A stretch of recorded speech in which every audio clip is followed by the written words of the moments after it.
Hey, welcome to Old Ass Movie Reviews. I'm Scott. There's Dave. And today's review is the animated classic Lord of the Rings. But before we get there, a few things. Hey, if you've been enjoying our podcast lately, hit the like button, hit the subscribe button, share it with your friends, give us a review, tell the world. I did have somebody reach out to me. His name is David. He was on our show before, and he said, guys, I watched the Maltese Falcon review and I really, really dug it because it's a great movie. I own it. Cool. And, but what he had said was, I watched Lois or Superman and Lois. And he said, usually the CW shows are cheesy, but it's really good. So thanks, Dave, for listening to us and giving that show a shot. Oh, very cool.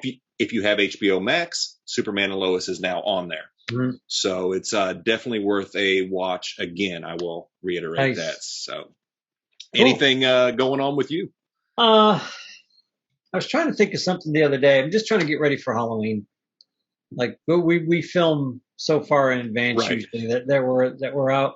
So I was looking for some decorations. Can't find anything now. Everything got sold. Everything's gone. It's like by the time I decided to look for something, they're all sold out. It's everywhere is empty. It's crazy. I am working on a book. Nice. I'll tell you a little bit more about it, but I want to keep that a little bit more private right now. But I'm working on a book with the wife, and then I'm working on some other stuff by myself. But I think this folds in well with future plans. So I'm excited to hear that. That's actually really cool. Yeah, and it's been a good couple of weeks. I had the COVID a while back. I'm much better now. You sound great. I'm much better now. Are you able to breathe all right? Or oh yeah, I was always able to breathe all right. Okay. I live with a respiratory therapist, so which is a good thing when you have COVID. Early on, early on, many years ago, I'd get sick, and she'd make sure that I was taking deep breaths and cough. Just let it cough out. And at one point I was like, man, my chest was hurting a little bit. And I started doing the really deep breathing stuff and coughing like the old Jewish man that I am. And got real quick, real easy. I could start breathing real easy again. A lot of people are afraid to breathe. So if you are out there and you have something in your chest and you think maybe, oh no, it's COVID, whatever it is, deep breaths will help a lot. I'm not a doctor. I'm not giving true medical advice. This is what was told to me. If for whatever reason you think, oh no, this isn't working, go to a doctor. Absolutely. Don't listen to me. I'm not a doctor. Trust your gut. I just play one on TV. Yeah. I stayed at a Holiday Inn once down the road. but no, I've been watching Halloween movies. We started our Halloween movie stuff early, and I watched the original Mummy with Boris. I was talking to Janine last night. I said, I need to watch the original Mummy. I have never seen the original Mummy. Zita Johann is the girl who plays the love interest of everybody in this movie, and when you look up her backstory, she's very interesting. She was a Broadway, star. She's evidently really, really well known on Broadway. She really liked Boris Karloff, and she believed in reincarnation, and she was very one of those spiritual. This was a perfect movie for her back in the day. Yeah, so she loved it. But there's a story of an interviewer going to see her when she was much, much older, and she wouldn't let him in the room. He had to wait outside the room, and she laid herself on one of those like half couches. Like the lounge. Like a lounge. And she was in the lounge. She had the lounge. She had the light perfectly shining on her face. And then she was like, "You can come in now." She got set up for this guy to come in and look at her at her best. Before Zoom with filters, we had this. we had Zita Johann. So it was just one of those little weird stories that I remember reading about. But I've been watching some of the older stuff. Watched my absolute favorite. I think I just texted it to you the other day. Arsenic and Old Lace. Yes. With Cary Grant. It's a great story. That is one of my favorite. I remember seeing that when I was about 12 or 13, and I've watched it so many times. I love that movie. Cary Grant. Go ahead. I had the pleasure of actually performing in Arsenic and Old Lace in high school. No We did a crap. production of it. I was the vicar. So You it were the was who? the vicar, the Oh, priest. Yeah. Very young. Probably a horrible production, but it was a lot of fun. Oh, that's all that matters, man. Yeah. That's all Yeah. that Great matters. story. I love it. What's not to love? Yeah, the double takes that Cary Grant did to that whole movie, just the expressions on his face for such a damn good looking, chiseled, good looking guy. Like he looks like he just walked down from Mount Olympus, you know. I'm the god of love. I'm the god of love. Damn it, kind of guy. All of a sudden, he just makes these goofy faces. It's like it just takes all that away. But yeah, I've been watching some Halloween movies right now, which kind of fed into absolutely. the month of Halloween. Yeah. How about you? You watching anything? I finished the final season of Lucifer, which I thought was really well done and a good closure. Good. I won't spoil it. It was good. I enjoyed the series. But my latest thing that I've been binging every night, and I'll probably finish the second season by the end of the week, is on Apple TV has a show called Ted Lasso. And I've heard of it. It's an American football coach who is hired to coach soccer in England, and he knows absolutely nothing about the sport. And it's kind of like Major League. He's actually just hired to destroy the club. Oh, shit. The owner got a divorce from her husband, and she wants to stick it to him because he loved the league. Right. So she hires this doofus from Kansas City, and things don't quite work out as she planned. Right. Ted's such a good guy, and everybody loves Ted, but he doesn't know soccer, but he knows people. And it's right.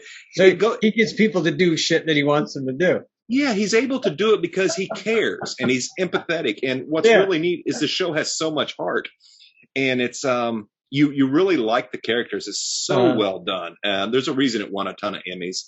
Really? So it is really good. So any of you with Apple TV Plus, check out Ted Lasso. It's definitely cool. Definitely good. So that's what I've been binging every night for a couple hours. So. Nice. That's cool. Very good. It's just another show I'm going to have to try and watch now. Yeah, just another one. Other than that, not much going on. I will let everybody know. I'm having some medical things done. So this podcast will be a bit sporadic. We may or may not have pre-shows on some of the episodes like we do now, but it'll come back pretty quick. So or we'll film from bed. And no, it's not that kind of podcast. I'll cuddle up next to you. I don't mind. I'm not going to do that. Strangely, I do. And my cats will mind. They're the only ones allowed. Damn cats are taking up the bed. Like my dog. I have a little dog. She's sitting right behind me right now. Daisy will jump up on the couch, and she's not a big dog. Right. But she makes herself long and takes up the entire freaking couch. It's like, would you? I didn't buy this freaking expensive couch for you to sprawl. Well, I did, but not the whole thing. Get off the goddamn couch.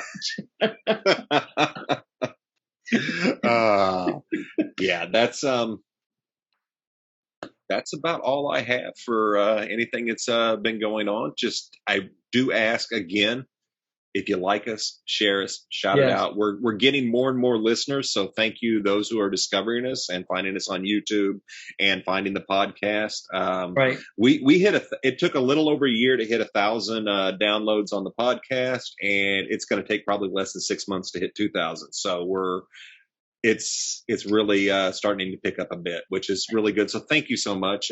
Again, drop us a line. Give us a suggestion. Tell us what you like. Tell us what you don't like. You know, what you want to see. If you want to hear us talk about anything, or it doesn't necessarily have to be movies. So. Right. If you're listening to us on the podcast and you're just curious as to what these two old guys look like, go on over to YouTube. Don't be too scared. I mean, we're not, I'm not Cary Grant, and, Scott's not Raquel Welch by any means. I wish. So do I. And I have no comment. hoping you'd fall into something like that. God damn it. Anyway, so off we go to today's review of, is it Ralph Bakshi? I screw it up in this. Ralph Bakshi's Lord of the Rings. Enjoy and thank you. Hey, welcome to Old Ass Movie Reviews. I'm Scott. That's Dave. And we have got another animated treat for you. I forgot the year, 1980? 78, I think.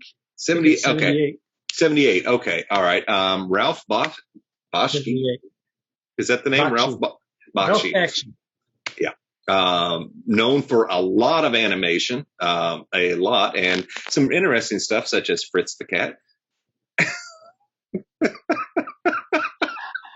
We have another Feebles episode here, apparently, but we will be doing Lord of the Rings, which did win awards, and this is a very interesting animation thing. It's the way to put it. This is the Lord of the Rings that I grew up with. I mean, yeah. I don't know if you had ever seen it before. Mm-hmm. Did you ever see it before this? Yeah. I remember my cousin Karen and I, we were at her brother's house and his wife, Gary and Sue, when we were kids, and they just happened to have the VHS tape. It's back when VHS clubs were all brand new and this and that. And Karen and I stayed up late one night and watched this, and we watched Blazing Saddles. Oh. And I just remember thinking these were two of the best freaking movies in the world because we were up late watching them. Yeah. And it was fun. But this is like the first thing that I remember Lord of the Rings movie. Like this was the shit, you know, at the time. But yeah, it was fun. It was very cool. Yeah, clocking in at just over 2 hours. They cram a lot of content into here, and most of that is achieved through narration, which is good. It gets the story going, keeps it moving.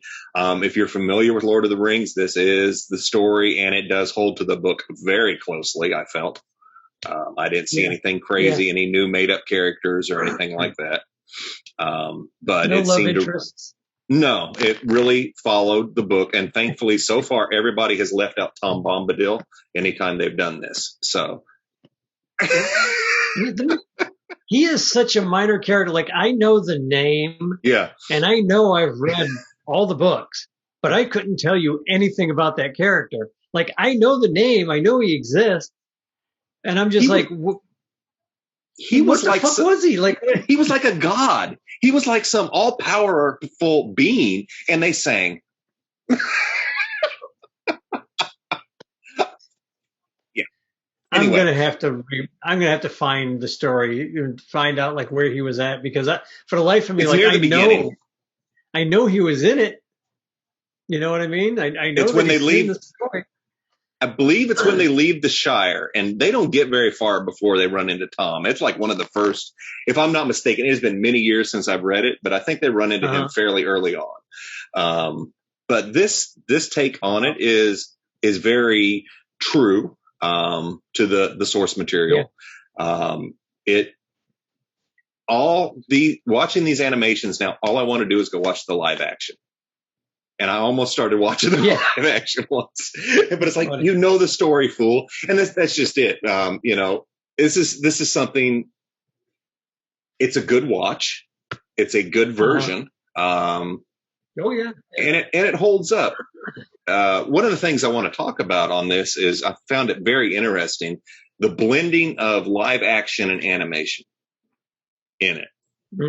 Not to the point of Roger Rabbit style but all kind of animating live action, drawing over it or fading it or filtering it in such a way that they had it layered on top. The rotoscoping.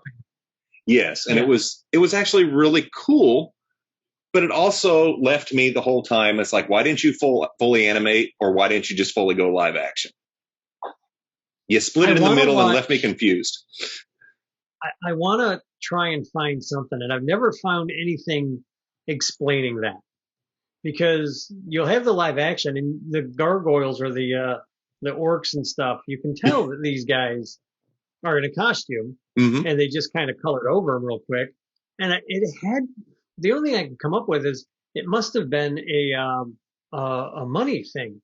Yeah. It had to have been like they were just running out of money because the main characters, Aragorn, Legolas, Frodo, Bilbo, all the little hobbits were all animated. Before I forget, let's talk about who voiced Legolas. Who did voice Legolas? It was Anthony Daniels. I didn't. Get the fuck out of here. Yeah. That was Anthony Daniels' voice? Uh-huh. Oh, I didn't recognize it, but I saw it in the credits. It's like, oh my God, really? No kidding. Now I'm impressed with that voice because that voiceover, I would have never put it on Anthony Daniels. Never in a million years. Now watch me be a liar, but I'm going to double check that. But I am almost positive that's what I saw. And you know what? It didn't even dawn on me to look at the voice actors whenever it was going through. I was just so tired today. Sorry. Yep. It was Anthony Daniels. Yep. Wow. Yep. I thought that was really cool. So let's get our Star Wars reference out of the way. Right. Hey, C-3PO. Okay, now I wonder, did he play the physical part of it too? I don't know. Because these actors were filmed. Mm-hmm. So did they have voiceover actors coming in behind them, or were they I don't know. The actual actors? This would be a neat thing to see behind the scenes. Yeah. Yeah, I've never been able to find anything about that. Like, I want to know why they didn't animate the whole thing, because I think it would have been 100 times better had they actually animated the orcs and everybody as much as they animated the main characters. I think they should have went all the way. I agree 100%. I love, like, when we watch The Hobbit, I love the goblins. They still scare me. So it would be really cool to have seen this whole thing completely animated. I would have liked to have seen that. I get that, we're at a time here, 1978. There's a lot of experimentation going on. Especially with Ralph Bakshi. Yeah. He did I don't know if you're aware of this, but the original Spider-Man series from the 60s. Mm-hmm. Forgot what series, second or third series, series he got involved in. And you can see the weird backgrounds and the psychedelic villains and shit coming in. And you can tell it's about when Bakshi took in there. Yeah. And then you can tell when they removed Bakshi. Well, that's one of the things that was cool in this is a lot of the backgrounds that were used, a lot of static backgrounds that were painted were very stylistic, very stylized, very idealized. They were just really, really cool, sometimes almost abstract, but yeah, I loved it. I really liked the Balrog scenery. That was how cool. Nice was that? To have him as animated as they did, I'm guessing those wings were like part of the costume, the guy's costume, the big lion head, mask on, and then, man, that must have been a real pain in the rear end to do, because there's a scene where he's jumping, and I'm imagining they had this guy on ropes to get him to look like he lands and shit. Just a guess, because that guy, that's a big fucking guy. At least the costume was big. I don't know if the person actually in it was big, but I love that fight scene. I love that fight scene between Gandalf and the Balrog. Just always. Now, one of the things I'd be interested in seeing is, okay, let's just compare Peter Jackson's The Fellowship, because I think that's when this whole thing took place. It also went into Two Towers. Two Tower, exactly. Yeah, it stopped right there at the end of that. So before Return of the King, but which is coming up next. I can hardly wait. Yeah, it's been years since I've seen that one too. So I know. I'm happy. You've got two directors taking the same source material, using the same dialogue, same words and everything. They both saw the same descriptions and everything. But here's what I noticed. there's scenes that seem almost scene for scene between the two. Mm-hmm. Even Yeah. the drawing.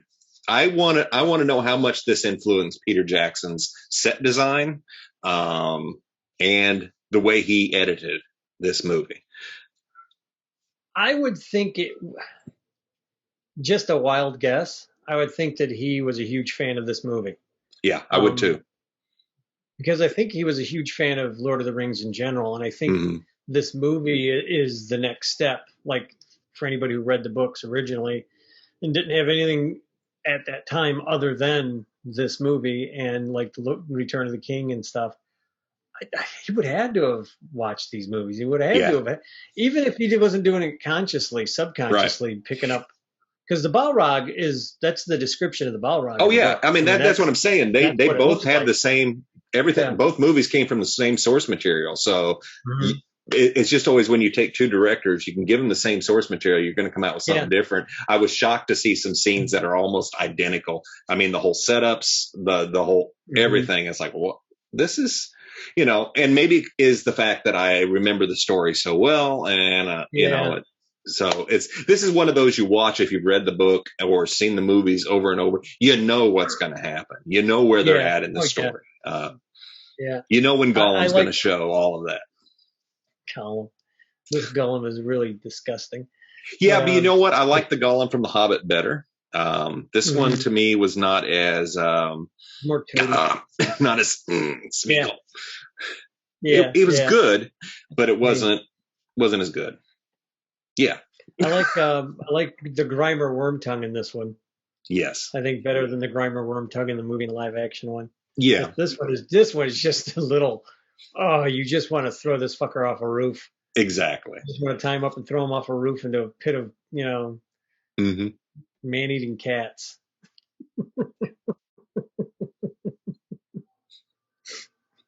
And I got my question answered for the most part about the Eagles. Okay. Yes, they rescued Gandalf. Right. But they were on their way out. They were done dealing with men. Right. This was not their fight. So that made perfect sense because I brought up, well, why didn't they just take the Eagles to... Right. Why did the Eagles just drop them off? Yeah. No, they're done with this. So. And the thing is, the Eagles could have done it so easily. They would have avoided... You would have had no movie? Yeah, but seriously. Like, here, Mr. Eagle, drop this ring on your way, please. Take the little short guy. He'll hold on to the ring. All you got to do is drop him and the ring into the pit. Wait, don't tell him. Don't tell him that he's being dropped too. Just drop both those fuckers. Poor Frodo. Just drop both. Yeah. And in this... Here's something I didn't ever catch when I read the book. I did catch the closeness of Sam and Frodo as portrayed in these two, in Peter Jackson's and Fox's movie. No, I got a sense they were good friends, but man, Sam has got such a crush on Frodo, even in this one. I don't consider it a crush. I consider it like a real good friend who's not going to let his friend die alone. You know what I mean? Yeah, I get it. I get it.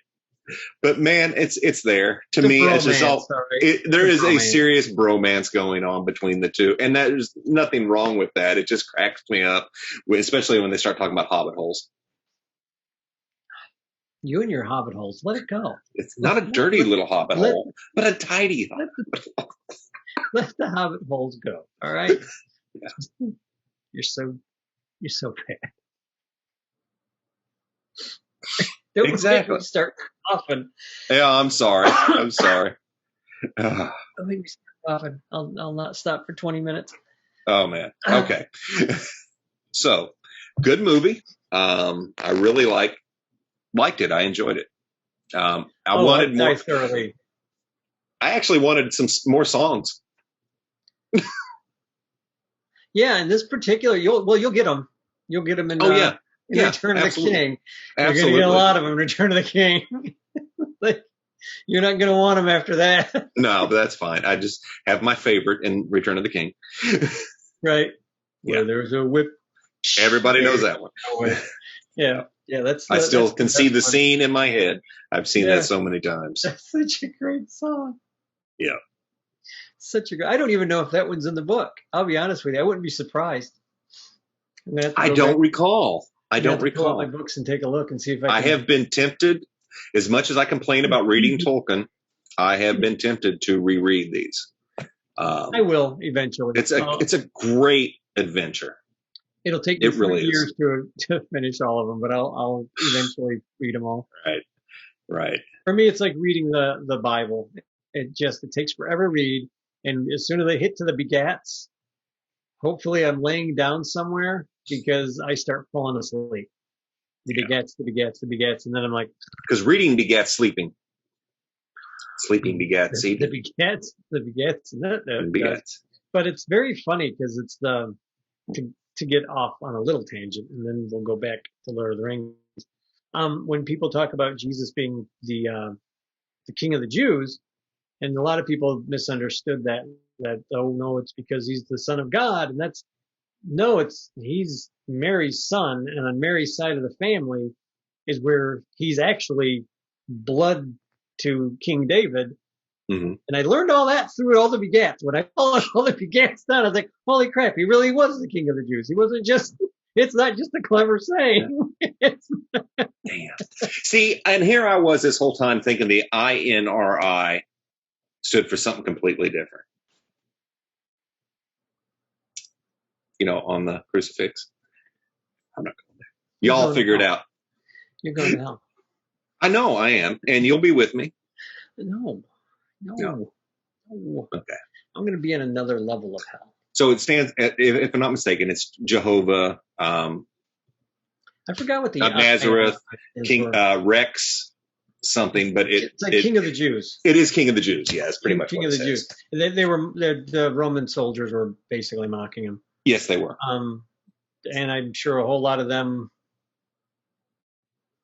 were kind of sorry after they passed away. Who's mocking now, dude? Oh man.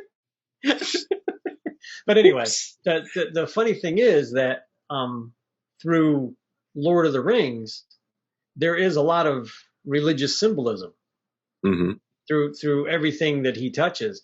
But that was very much a Tolkien thing. He was a Protestant, I believe. I believe he was or church of whatever the church is over there. And then C.S. Lewis was a very good friend of his, and C.S. Lewis is the guy who did the Witch, the Wardrobe, and the Chair. And now, wasn't there some sort of bet between these two, or was it? Am I thinking C.S. Lewis had some sort of bet? Oh, okay. So Tolkien got mad at C.S. Lewis when he wrote a story. He said, "Oh, I could do that," and so he went out and he wrote a fantasy story, and Tolkien got really pissed off.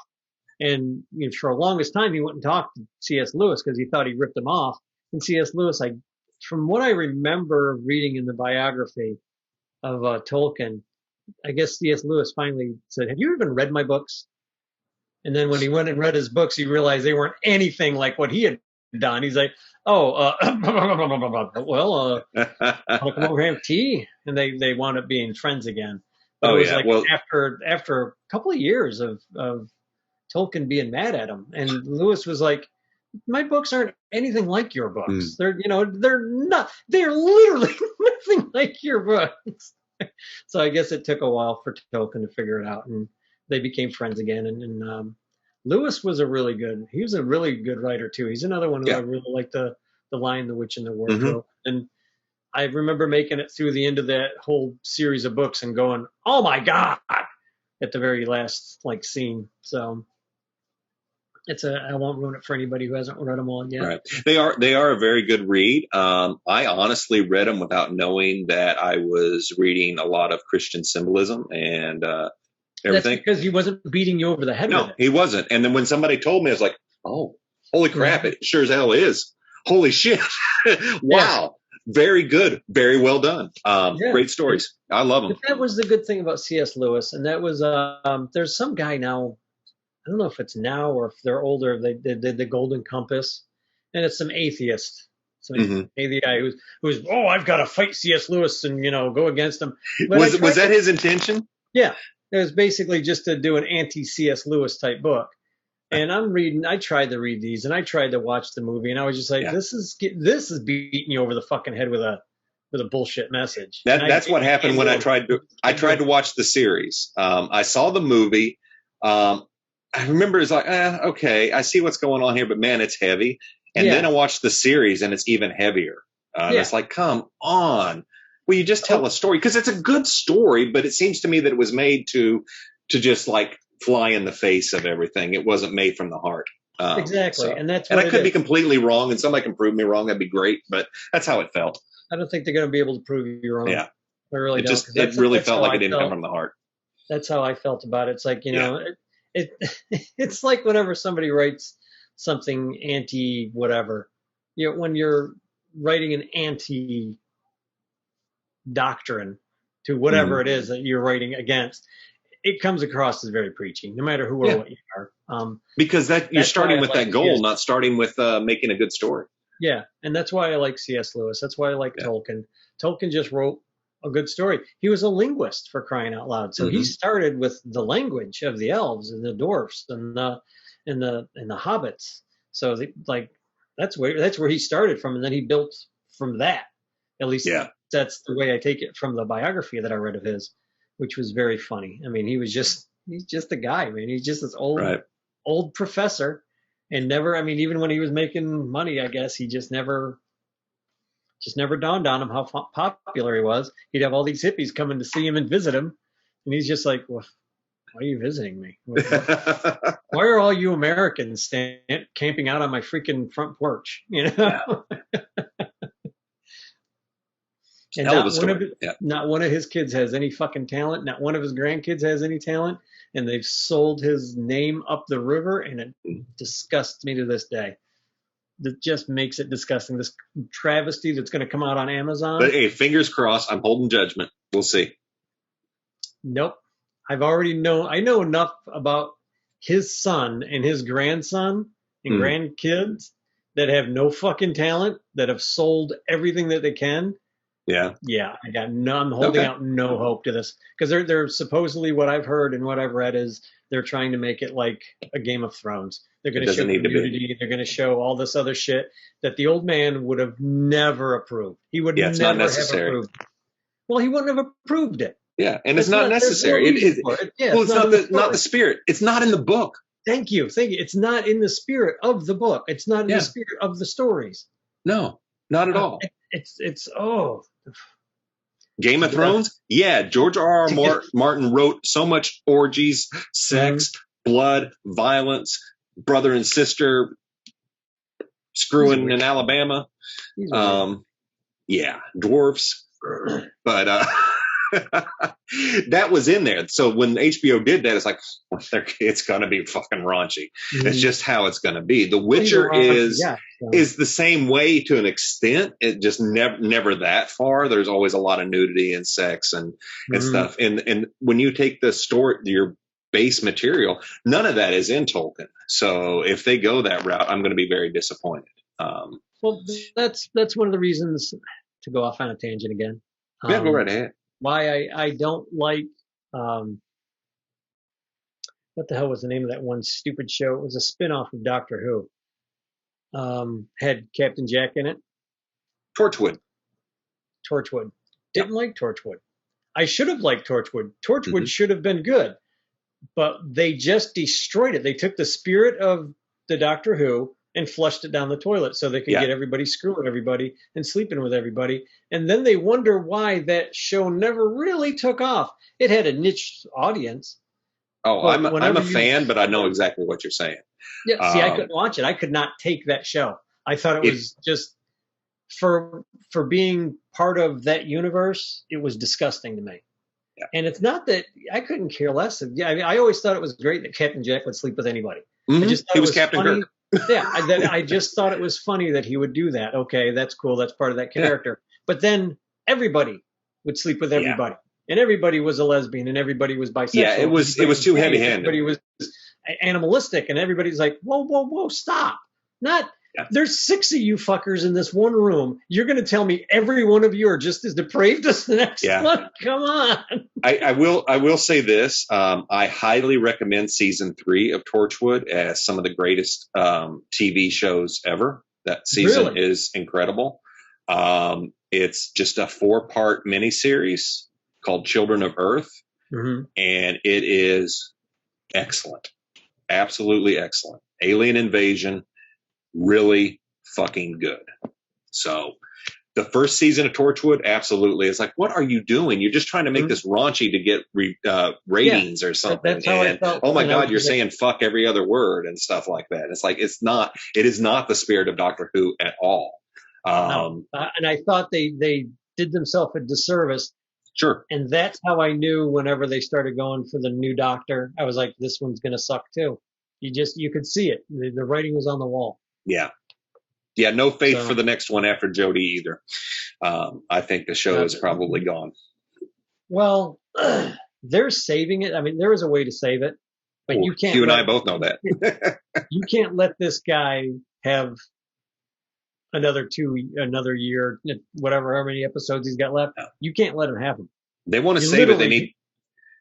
BBC needs to go in there and take him away from him and go, nope, we're paying you to not do this anymore. Bye. Yeah, bring Russell T. Davies back, even Stephen Moffat. Russell T. Davies could very easily save that show. There's an actor, I cannot think of his name right now. He's a black guy, and he was in one of the original Doctors, the Ninth Doctor, the guy with the bald head. Can never remember his name, but early on, this actor Eccleston. Eccleston is trying to save Rose from a video game or a game show. Yeah, the game show. And the black guy that's on there, the bald guy. Yeah. Can't think of his name right now for the life of me. My mind just keeps going blank. That's the guy they should have play the Doctor. I've seen him in a million things, and for the life of me, I can't think of it. But he's just a funny guy, and he's one of those guys who, as an actor, as portraying the Doctor, if Davies wrote him, he would be insulting you and walking away, and the character that he's insulted wouldn't know that he was insulted for another 5 minutes. Yep. And then he'd be like, hey, what do you mean I'm in trouble now, kind of thing. And I think he would play a really good Doctor. I don't know if you could get anybody to come in right now, though. No, I don't know who would be willing to do it after the travesty of the last couple of years. Yeah, not with Gaddis as a showrunner. I just don't see that happening. No, Gaddis is gone, from what I understand. But really? Let him he's him and what's her name? And what the sad thing is, she wasn't the problem. She's not. She just had a script to go from. Yeah. Bless her heart, she tried. she trusted him because they had worked shows before. Yeah. And I'm sorry, at some point she must not have known what the Doctor Who really was, because maybe not. She may have looked at those and went, "Hey, no, this isn't Doctor Who. What the hell?" No. But for whatever reason, I never had any issue with the actors on the show. It was the story that I have problems with, and the way they were written. Because I liked them all. So it's, it is. And I don't mind. I know a lot of people were complaining about the large Doctor Who's, people with them. And I was like, no, the original Doctor Who had like 3 or 4 people. Well, I was going to say there's one that I had like at least 3 that I can think of. Yeah. I mean, more than one time did the Doctor have like 3 and 4 companions running around at the same time. So yeah, Matt Smith had 2. It has to be, but they have to be well written. Yeah. And they have to know what the Doctor is. And this guy had no clue. He was. It didn't feel that way. That's for damn sure. He was shooting for an agenda, and he got. Well, boy, you pushed your agenda, and you've almost ruined a multi-billion-dollar corporation. I think people forget the first rule: be creative.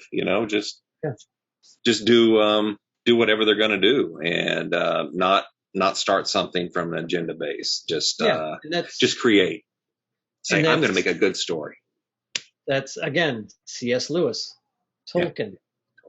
There's many others. Russell T. Davies. Even when Russell T. Davies was trying to tell you something in the story, it came through in the story. It didn't come through. He tried to be creative about it. Yeah, he didn't beat you over the head with it. No. I don't know. Was it Moffat was in charge whenever the Centurion with Rory? When Rory's looking for his wife, and I'm not sure. He's on the cyber ship, It's one of my favorite freaking all-time scenes, especially with Rory. He's standing on the cyber ship and he says, "I have a question. Where's my wife?" And with this, all the Cybermen are like, "Well, we don't know what you're talking about." You just see like one of the cyber ships explode. He goes, "I'll ask you again." And they're all like, "Oh shit!" And you just see all these cyber ships blowing up. I don't know who did that one more time. Yeah, I don't know who was doing that one. But, I don't know if that was Moffat or if that was Russell T. Davies. I don't remember. It's one of the two, of course. That was one of my favorite scenes because you just see him walk aboard their ship, and they're all standing there looking at him and like, "Is this guy crazy?" And then you just see the ship's going up, man, like a flint pencil. Like, oh, we're not gonna fuck with this guy anymore. All right, so roll back to Lord of the Rings. Right. Oh yeah. What's your final thoughts on it? I love it. Love it. Love it. Love it. I still say I'd like to find out why they didn't animate everything the way they needed to. The main characters are animated about 85 to 90% of the time. Good bit of it, yeah. Yeah, yeah. And then there's some shots where they're just, you can tell that it's black and white film colored over. Yeah. And I don't know why. I'm imagining it had to have been a budgetary constraint. But yeah, the horsemen. Yeah, they only had like a handful of horses, and that's probably why. Yeah. In the same way with doing the ring race, the horsemen, the orcs, the goblins, all of that. They probably just had such a small amount, and by doing that, they could play anything. So it may have been the same one, the way it was done. So it was. Yeah, you're probably right. Right. It's okay, but I want to know why. I want to know why. Just could have animated the whole thing. I would have loved it. Here's my thoughts. It's worth a watch. It's true to the source material. Mm-hmm. It's entertaining. If you like Lord of the Rings, I mean, if you're a fan of it, you will like this. My only complaint is, why are we mixing media the way they did? And if it was an artistic choice, okay, I think it failed, but I give them props for at least trying something. So it's Well, Bakshi was good at that kind of thing. He did another movie with Frank Frazetta called Fire and Ice. Yeah, that's right. That was Frazetta, son of a bitch. Yeah. What the funny thing is about that show is they couldn't get the stuntmen to do the right stunts. And Frazetta got so pissed off at one point, he started showing the stuntmen how to do the stunts for his characters. So a lot of the stuff that you see, like guys jumping over, tumbling over buildings and, things like that and fighting, that's Frazetta actually doing the sword play and shit, because he would sit there and try and get these guys to do something. And they were like, well, what do you mean? We don't, because at that time, I guess a lot of sword play hadn't been being done in movies, and at least in the West. Yeah, exactly. So he was like, okay, let me show you what I want. Let me show you what I want. And then you guys go do it. And I guess he became really good friends with a lot of the stuntmen. Like over the time. So it was pretty interesting. But that's just one of those little tidbits for very cool. Another Ralph Bakshi movie. Yeah. Very cool. So I'm like, yes, that's a good movie. It's a good movie. I would agree. We'll do Return of the King next week. So we can wrap up this trilogy. There's one thing I just wanted to throw out and have a real quick discussion on. I'm not going to spoil it, but watch Suicide Squad, the James Gunn one. It's you can miss it, you can watch it. It is entertaining, has some pretty funny moments, but it is definitely a James Gunn film. No prostitute Harley, which is good. See, I was just going to say, I would watch it just because they changed her costume. Thank God. I fucking hate the goddamn prostitute Harley Quinn. Whoever came up with that design, thought it was sexy and great idea, is a fucking idiot. Yeah. So okay, I'm done. And you can't go wrong with Stallone as King Shark. I heard that he was playing a character. No, here's another question. Did they have Stallone on set? Is he the one doing all the actual acting with everybody? I hope so, but maybe not. Yeah, I won't go eat somebody. Yeah. He's perfect. He's absolutely the casting of this is great. Idris Elba really surprised me with his comedic timing. Oh, really? Yes. I mean, he's a good actor all around, Oh, yeah. and to see him in this role with just that dark humor is like, oh, you're good. You're Well, I really was good. shocked that they brought Bloodsport into this. Yeah. Like, he's such a minor character. I mean, he's like a nobody, really. I Yeah. mean, he shows up. They revamped Superman back in the 80s. Bloodshot or Bloodsport is like the guy who shoots Superman. Yeah, they cover that in here that he killed Superman. Yeah, like he got really close to killing Superman. I want to, if I remember correctly, Jimmy Olsen winds up saving Superman and taking down Bloodsport. I think. Now this has been 30 years since I read the comic, but the guy, and when I found out that's who that was, I was like, what?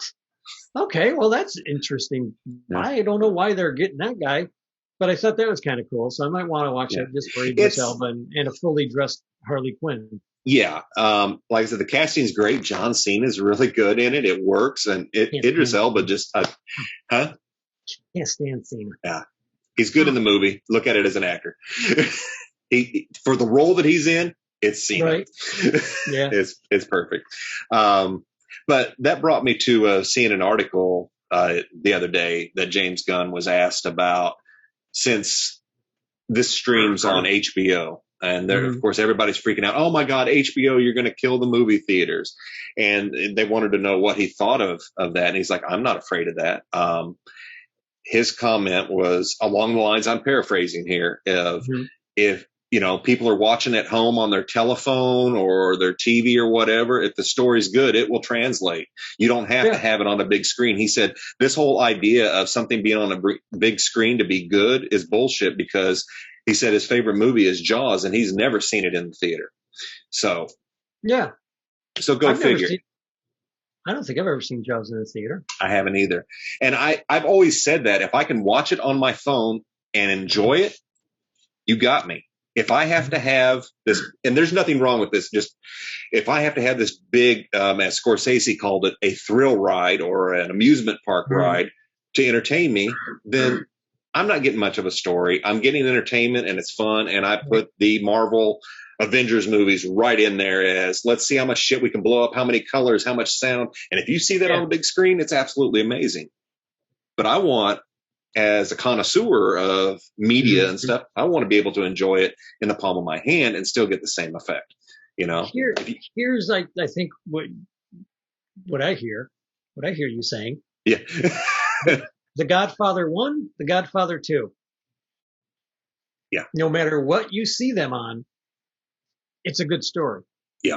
They're both good stories. They're both great stories. Yeah. Like you said, Jaws, I've only seen it on TV. It's great. Yeah, watch it on TV. It's still great. It's still the jump scares still get me. Yeah. To this day. But yeah, like it's the story. It has to be the story. It has the story first. You got that. And that's what I'm saying, because Scorsese caught a lot of shit when he dissed the Marvel movies as amusement park rides. And it's not really a diss. That's what it is. That's sorry. What it is. That is not high cinema. And I'm not trying to sound snooty, but it's not. It's entertainment. It's great entertainment, but it's not the same. But as soon as you stop and think about them, you're like, that's not that good a storytelling. Yeah, but it's entertaining. But it's entertaining. That's why they work, except for that last one. And that's why they're trying to rebuild their entire universe right now. Oh, Endgame? Yeah. Because they couldn't tell the fucking story to end that one. No, instead we get the good series on what? Disney Plus. Was streaming. Look at all the good stories there. Mandalorian is not showing on the big screen, Mandalorian is freaking phenomenal. It really was a great story. And as soon as Boba Fett showed up, it was like, holy, just to have him show up again, man, was awesome. I tuned in every week, the evening that on the day that it came out to watch it was an event. It's like, gotta see Baby Yoda. Yeah. It should have just been named the Baby Yoda Show, and I was perfectly fine. But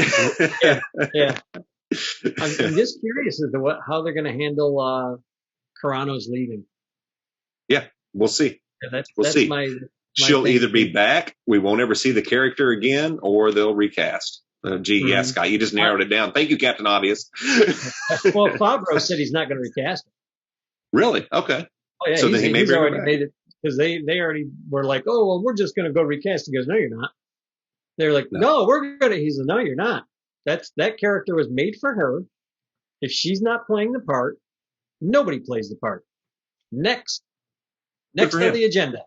Yeah, Good for him, and because that's where he started putting his foot down on the stupid shit, the notes kind of crap that he was getting from asshat, who doesn't know a shit thing about Star Wars.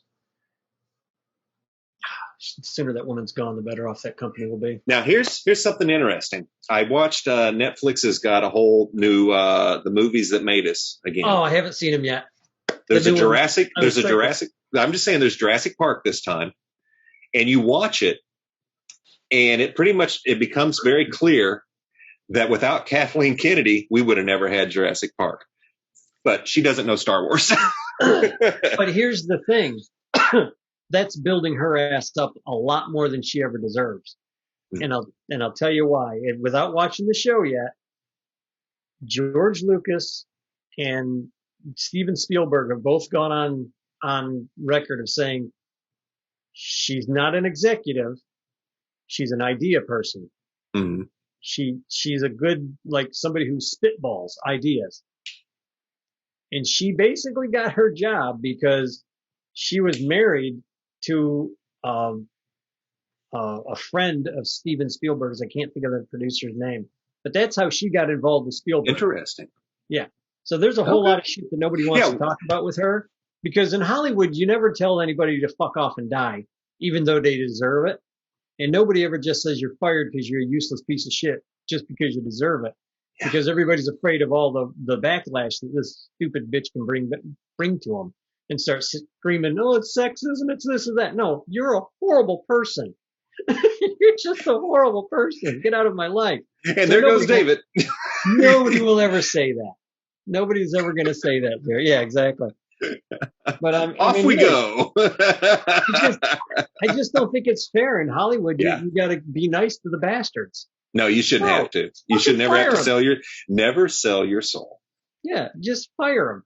Just go right. They should have walked right into her office the first time the Star Wars movie lost $1 billion and fired her ass.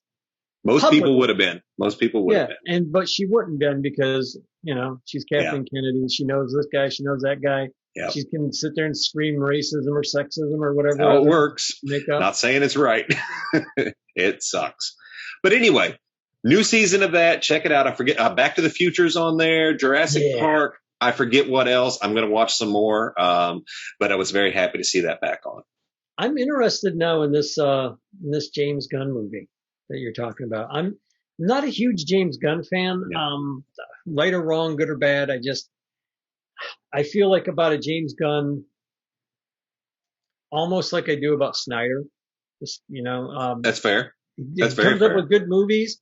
They're entertaining, like you said, like a lot of entertainment. But it's interesting that Snyder, who supposedly cut all ties with HBO and all that, he's still a producer. Yeah. Well, so his connections are still there. So there's still hope, folks, that you may see the next Snyder Cut movie. With Discovery buying HBO, and the things that I read a while back is they were very happy with the Snyderverse and they liked Zack Snyder. So all those other people who brought in Joss Whedon to completely reshoot a movie it didn't need to be reshot, I think are gone. So good. Hopefully somebody walked into their offices and said, hey, you suck, you're fired, you useless piece of shit. Things I've always wanted to do. That one. Yeah, exactly. Just let me fire him. I mean, if Hollywood just wants a guy who goes in and fires people, shit, hire me, man. I would love to do that. Oh, I get to fire an executive? Great. That would make your life. That would make my fucking day. I get paid $100,000 for every executive I fire? Great. Do it. I'll be there. That's nothing money. That's nothing for Hollywood money. You're like, yes, I do it because I enjoy my job. Right.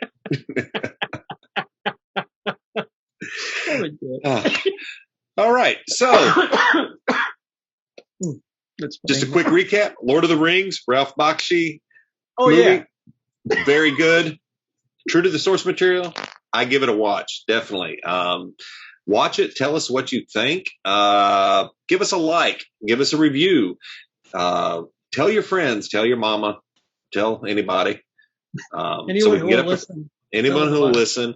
You want us to cover a movie? Drop us a line. So, any suggestions? We're easy to find. Very easy to find. OAMR, Old Ass Movie Reviews. YouTube. Hashtag OAMR on Instagram, Facebook, Spotify. Yeah, wherever you listen to podcasts. I think we're on almost every single one of them, so you should be able to find us at Old Ass Movie Reviews. So Scott until takes next, care of all of that. I have no idea what he does. Like he's going to edit out a lot of this because this is a lot of me just blabbering because I'm still feverish. I enjoy you blabbering, and so it will probably make the cut. Okay. Except your Kathleen Kennedy must die. I didn't say she must die. Okay. See, I got to re-listen. I'm almost sure I didn't say she must die. I may have said she must die. Okay. But I'm so almost next sure week, that I didn't. Next week, Lord of the Rings is there. Continues with The Return of the King. The Return of the King. Be sure and join us and get our take on that. We'll catch you next time. Thank you, folks. Have a good one.